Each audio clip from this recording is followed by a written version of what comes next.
pessoal, sejam bem-vindos ao nosso curso, de Pérola de Grande Valor.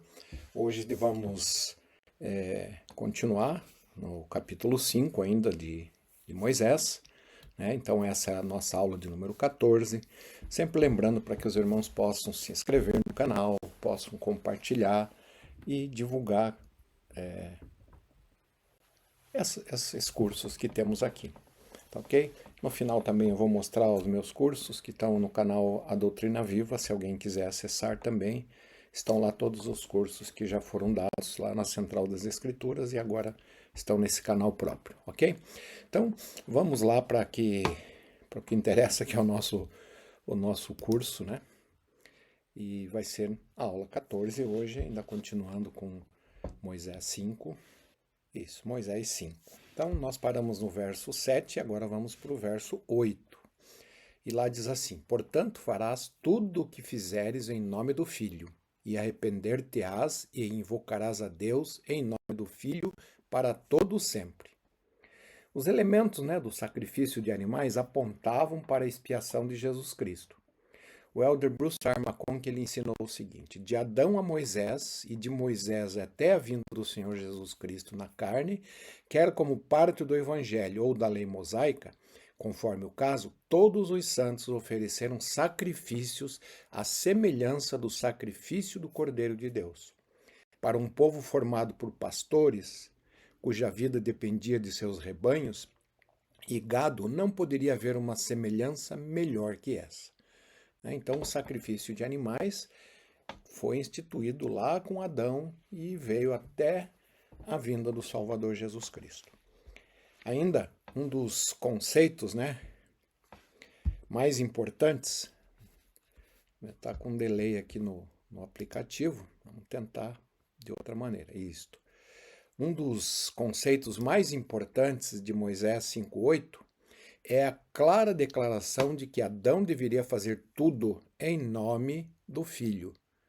Isto é, arrepender-se e invocar a Deus em nome do Filho para todo sempre. Essa é a mesma doutrina ensinada em muitas outras passagens, dentre as quais citamos algumas: Atos, 2 Nefe, Mosias. Vemos, portanto, que esta é a mais fundamental de todas as doutrinas.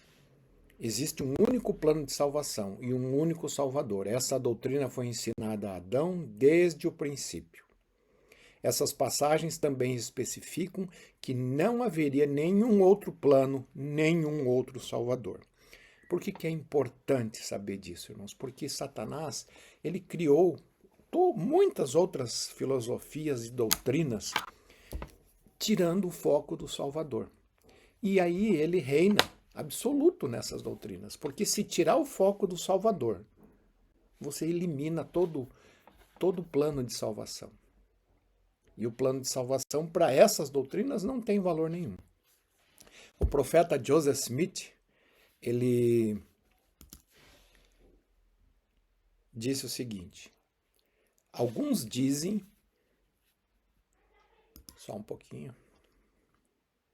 alguns dizem que o reino de Deus só foi estabelecido sobre a terra depois do dia de Pentecostes, e que João Batista não pregou o batismo do arrependimento para a remissão dos pecados.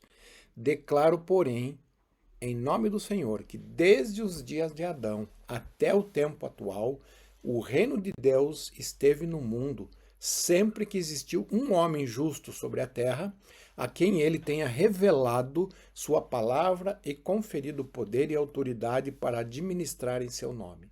Então sempre houve o reino de Deus estabelecido sobre a terra, sempre que teve alguém justo e sempre baseado no sacrifício expiatório do Salvador Jesus Cristo. Ok? No verso 9 de Moisés lemos: E aquele dia desceu sobre Adão o Espírito Santo, que presta testemunho do Pai e do Filho, dizendo: Eu sou unigênito do Pai desde o princípio, agora e para sempre, para que assim como caíste, sejas redimido e toda a humanidade, sim, tantos quantos o desejarem. Interessante essa palavra, desejarem. Não é uma coisa que vai ser estendida a todos sem que haja um desejo. E o desejo, para quem já estudou o livro de Mórmon, alma, né, é o começo do exercício da fé. Então, Cristo, ele veio, ali Eva disse, se não fosse por nossa transgressão, jamais teríamos tido semente. Se Adão e Eva não tivessem partido do fruto proibido, eles não teriam tido filhos, e nós não teríamos.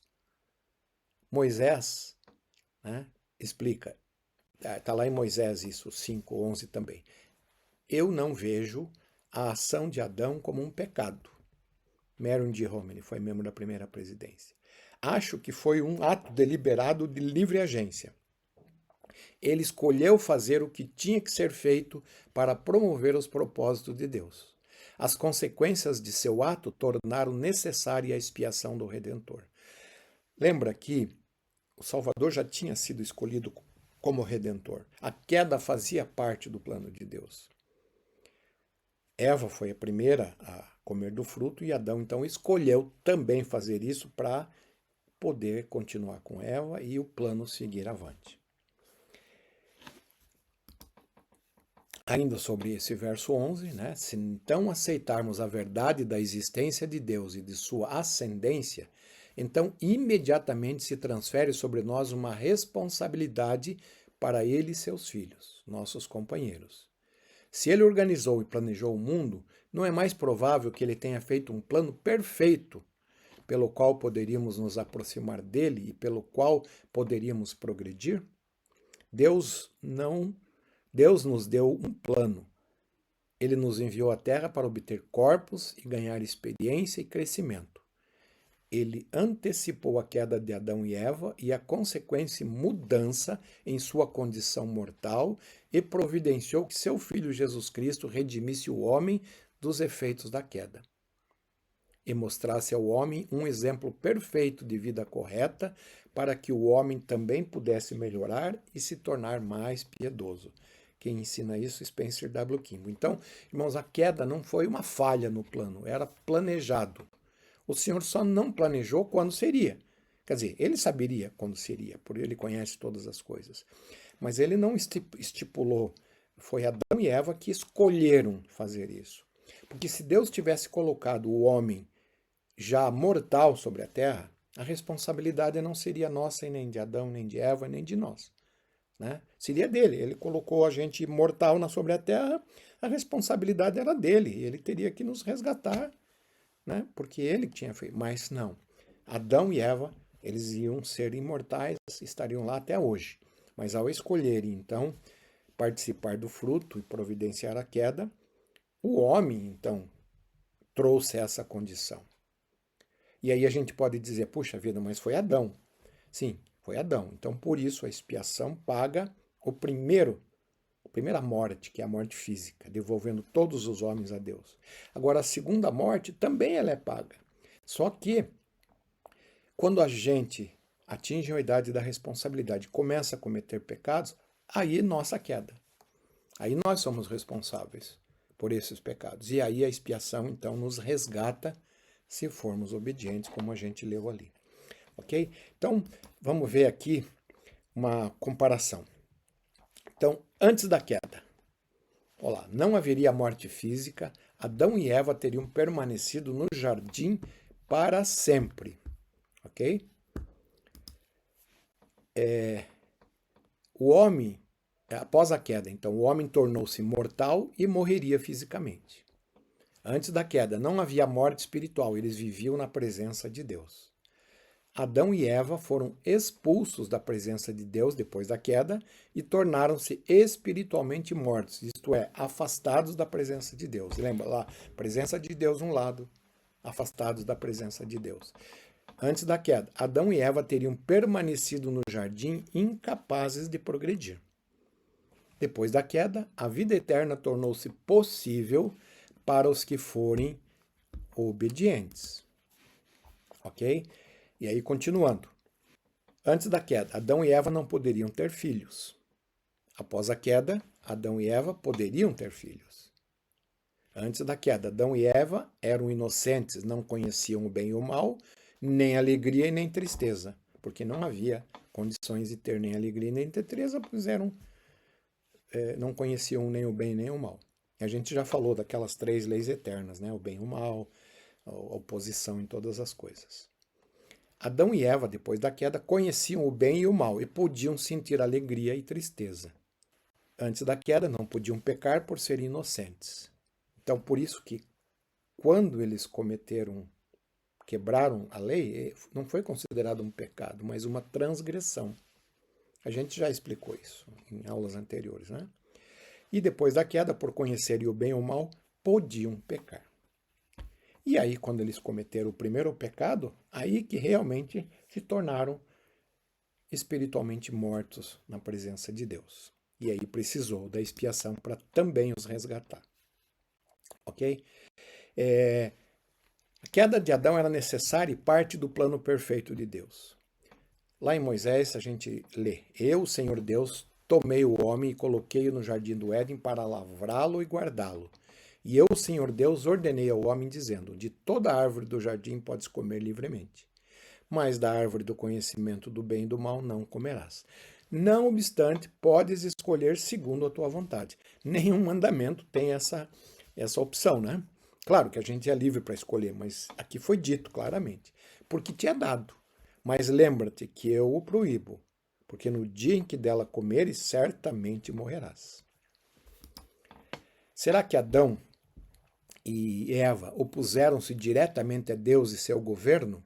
Não, disse Brigham Young, mas violaram uma ordem do Senhor, e por causa dessa transgressão, o pecado veio ao mundo. É importante entender que, ao cometerem essa transgressão, eles passaram a conhecer o bem e o mal, então responsáveis. E ao cometerem o primeiro pecado, então, o pecado entrou no mundo.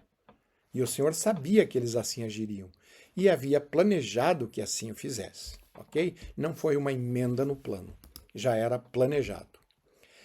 A princípio, parece que o Senhor deu 2 mandamentos contraditórios a Adão e Eva, pois ele disse: frutificai, multiplicai-vos e enchei a terra.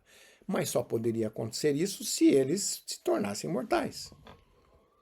O que eles não poderiam cumprir no jardim, pois, como vimos, naquele estado eles não poderiam ter filhos.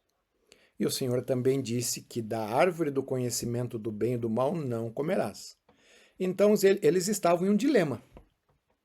Se não comessem da árvore, não poderiam ter filhos, e nem conheceriam o bem e o mal necessário para poderem fazer escolhas e provar que escolheriam o bem.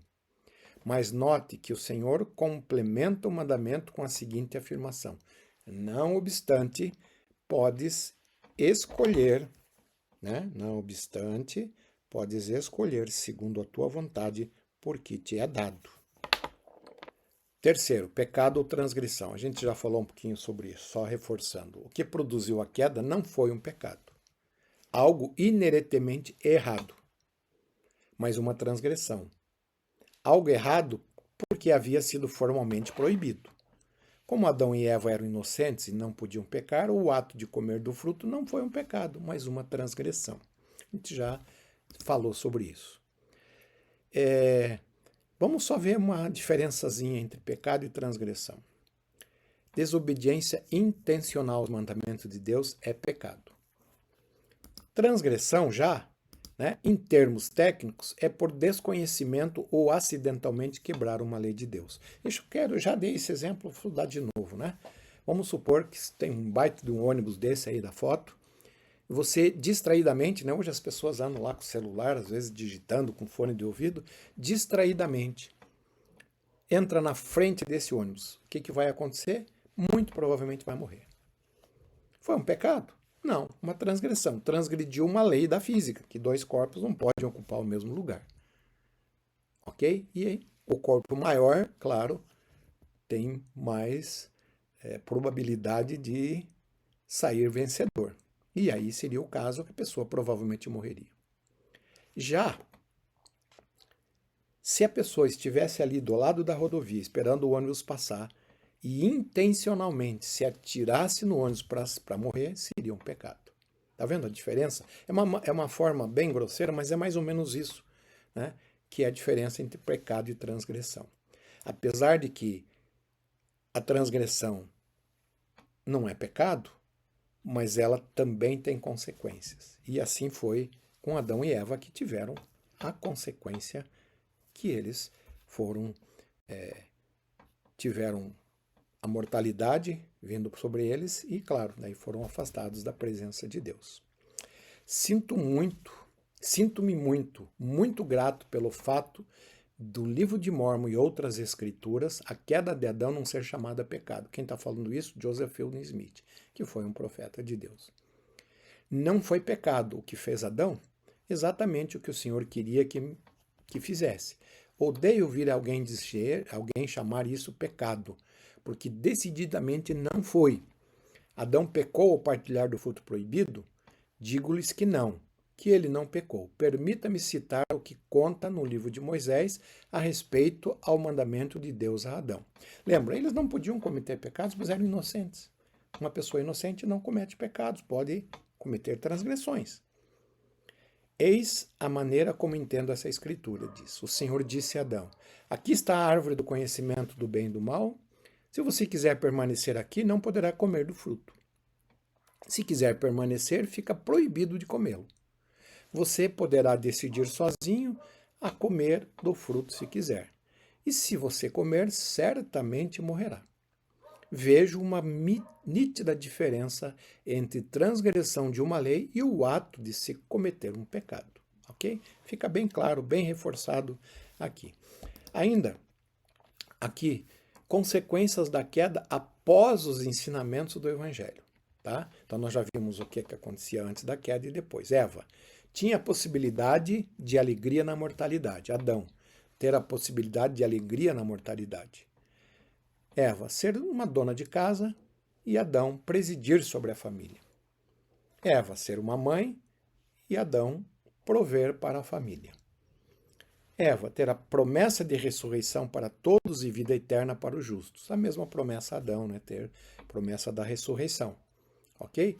Então, essas são as consequências após os ensinamentos do Evangelho. E continuando aqui. Então, antes da queda, o que era positivo? Imortalidade. E viviam na presença de Deus. São duas coisas que eram positivas. Mas tinha duas coisas negativas. Que eles eram inocentes e não poderiam ter filhos. Esse inocente é não conhecer nem o bem nem o mal. Depois da queda, consegue perceber que inverteu aqui? O que era positivo se tornou negativo. Eles se tornaram mortais e eles então morreram espiritualmente, que receberam a primeira morte e a segunda morte.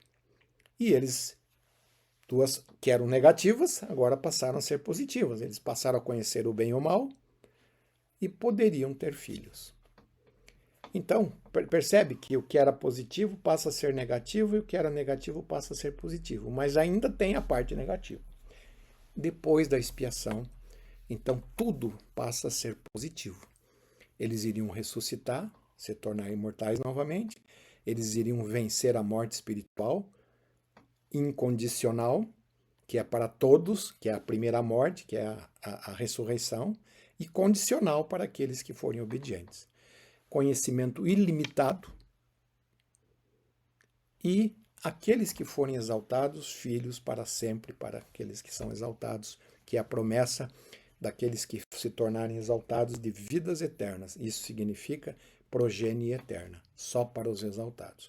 Então aqui tem um resumo, nós vemos poucos versículos, mas são assuntos muito importantes, né, que a gente viu hoje nesta aula.